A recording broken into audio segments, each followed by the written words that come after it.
ka-flavors, good morning, good afternoon, or good evening po sa lahat kung saan man tayo sa sulok ng mundo. Ngayong araw na to, mayroon tayong panibagong ganap na ipakita sa inyo itong ating nilulutong napakasarap. Ito yung tinulang manok sa repolyo na nilagyan ng sayote, carrots, at saka gabi or bisol. Yan. Kaya lang, bago ko ipakita sa inyo kung anong mga ginagamit ko, bakit naging masarap, ayan, lalo na pag bago pa kayo sa aking channel, like mo na at merong share, syempre share na para makikita sa lahat ng mga friends nyo kung anong mga nakikita at nalalaman nyo. At syempre huwag kalimutan subscribe, may bell sa gilid, ayan, pindutin na at hit na yung all sa itaas para ma-notify kayo sa lahat ng mga bagong videos na i-upload ko. Kaya mga ka-flavors, tara na, pakita ko na sa inyo. Ngayon mga ka-flavors, ito po ang ating karning manok. Bumili ako ng 1 kilong karning manok. Tapos, i-marinate natin ng silver swan soy sauce kasi masarap to. Baka naman silver swan. Tapos, lagyan natin ng suka. Suka ng tuba ito galing. Ayan. Pagkatapos ay i-mix na natin. Ayan. Pagkatapos nating ma-mix, ay ating i-separate. At maghintay tayo ng 30 minutes. Pwede na natin iluto. At ito yung mga sahog na ating gagamitin. Meron tayong, syempre, kumpleto. Ayan. Meron tayong bawang. At meron din tayong onion or sibuyas. At saka meron tayong luya. Syempre, hindi mawala itong ating bell pepper na nagpabango ng ating luto. At meron din tayong carrots at sayote. At hindi makawala itong ating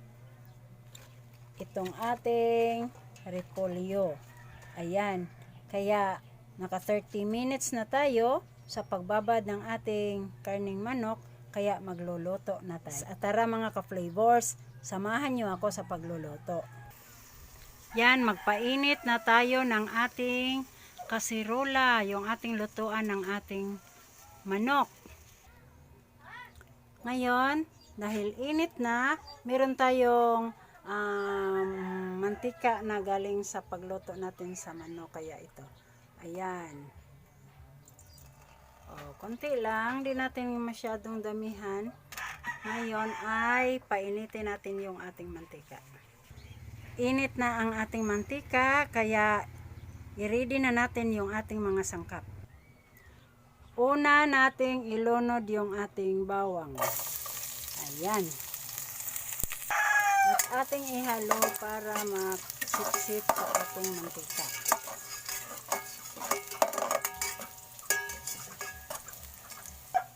Hintayin natin na magka-golden brown. Pagka golden brown na, ilunod na natin ang luya. Ayan. Pwede rin isabay nyo. Pero ako mas gusto ko yung brown na talaga yung ating bawang. Ayan. Kasi babango siya. Ayan. Diba? Ganyan lang mga ka-flavors.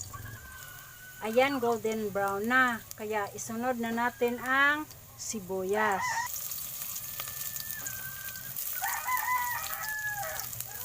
Tapos, halo-halo ng konti. Pwede na yan.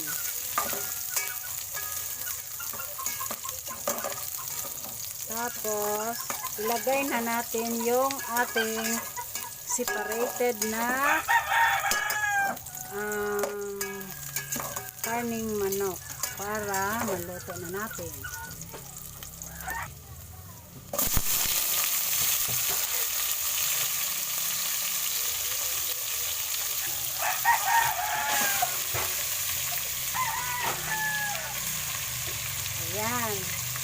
Tapos, konting halo-halo lang para ma-mix talaga yung mga sangkap sa ating karne. Ganyan lang.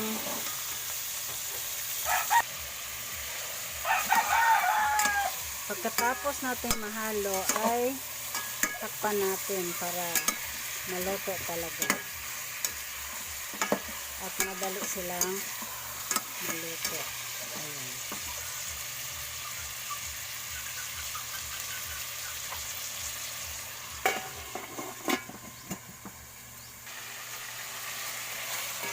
Tapos, buksan natin at ating ihalo. Ayan.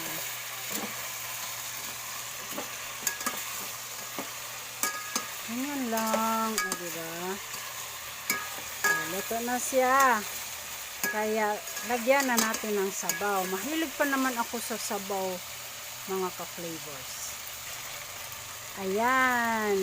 Okay. Oh. Dagdagan pa natin ng konting sabaw, mga ka-flavors, kasi medyo mahilig talaga ako sa sabaw. Tapos marami din kasi kami. Kaya ayan. Okay, tama na siguro yan. Tapos, lagyan natin ng asin pang timpla. Ayan. Ting ting ting. Tapos takpan natin para madaling maluto. Palakasan natin ng apoy. Ayan.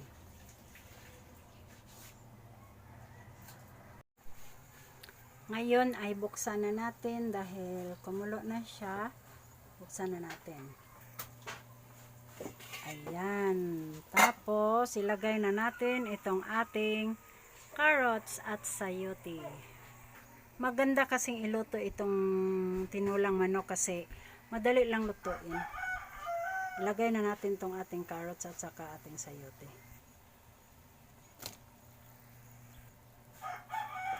Ayan.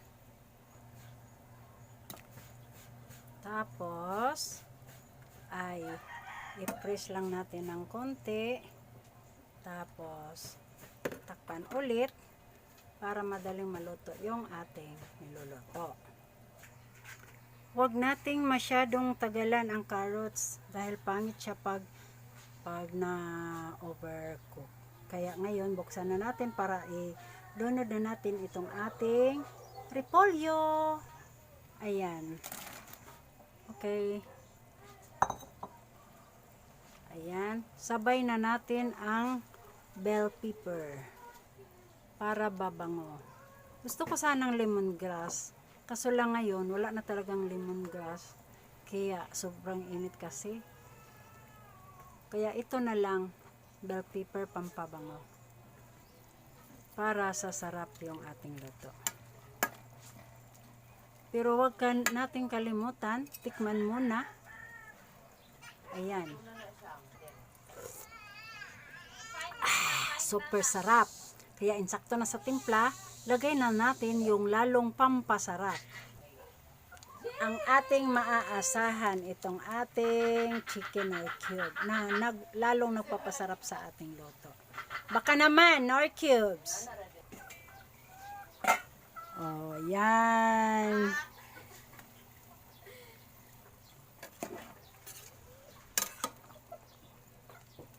Ang bango, mga ka-flavors. Wow!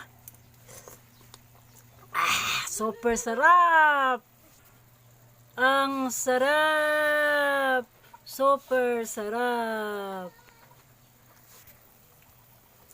Luto na, mga ka-flavors. Huwag nating tagalan sa pagpakulo itong ating repolyo or cabbage at saka yung bell pepper para babango talaga.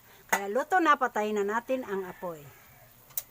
And ready for tikiman time!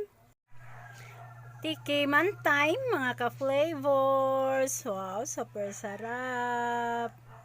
Ayan. Alam nyo, mga ka-flavors, mas hilig talaga ako sa gulay. Kaya ito, unahin ko ang cabbage. Bago sa cabbage or sa repolyo, Unahin ko muna ang sabaw. Ayan.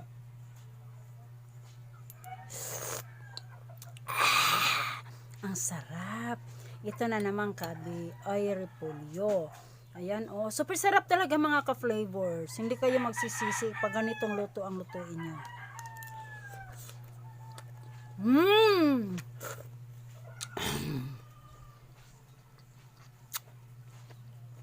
Super sarap. Sana mga ka-flavors nasunod nyo kung paano ko niluto. Para makatikim din kayo ng ganito kasarap na luto ng tinulang manok.